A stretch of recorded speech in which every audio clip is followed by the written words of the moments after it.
நாங்கள் இன்னைக்கு போயிட்டு வந்த கோயில்.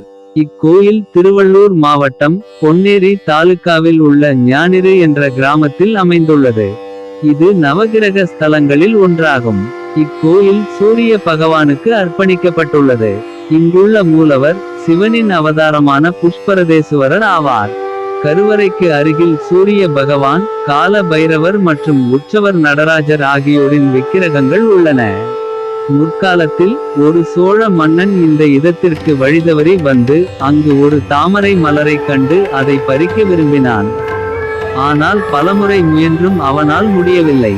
அவன் ஆத்திரமடைந்து தன் வாளை உருவி அந்த தாமரை மலரை வெட்டினான். ஆனால் அதன் தண்டிலிருந்து இரத்தம் வடிந்ததை கண்டு திகைத்து போனான். அதே நேரத்தில் மன்னன் தன் பார்வையையும் இழந்தான்.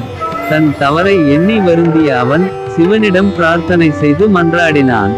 சிவனும் அவன் முன் தோன்றி மன்னனுக்கு இழந்த பார்வையை திரும்ப கொடுத்தார். எனவே தாமரை சம்பவத்தை நினைவுகூரும் இந்த மன்னன் சிவனுக்கு கோயில் எழுப்பி சிவன் மற்றும் தாமரை மலரின் நினைவாக ஸ்ரீ புஷ்பரதேஸ்வரர் என்று பெயரிட்டார். ஸ்ரீ புஷ்பரதேஸ்வரரின் மனைவி ஸ்ரீ ஸ்வர்ணாபிகை அம்பாள் என்று அழைக்கப்படுகிறார். தனி சந்நிதியில் இருந்து தன் பக்தர்களை ஆசீர்வதிக்கிறாள். மேலும் கண்வ மகரிஷி, பால கணபதி, நர்த்தன கணபதி, தட்சிணாமூர்த்தி, லிங்கோத்பவர், கமலா விநாயகர், பிரம்மா, துர்கை, சண்டிகேஸ்வரர், காசி விஸ்வநாதர் மற்றும் வள்ளி தேவசேனா சமேத சுப்பிரமணியர் ஆகியோருக்கு உப சன்னதிகள் உள்ளன. சூரிய பகவானுக்கும் சிவபெருமானுக்கும் அர்ப்பணிக்கப்பட்ட இத்திருக்கோவில் தரிசிப்பதற்கு மிகவும் அமைதியான மற்றும் பக்திபூர்வமான ஓர் இடமாக பக்தர்களால் போற்றப்படுகிறது.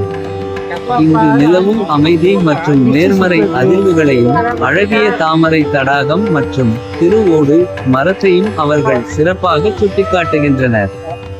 மேலும் பிரார்த்தனை செய்வதற்கும் மன அமைதி பெறுவதற்கும் மிகவும் ஏற்றதாக அமைந்துள்ள இக்கோவிலின் பரந்த இடவசதியையும் தெய்வீக சூழலையும் பக்தர்கள் பெரிதும் விரும்புகின்றனர்.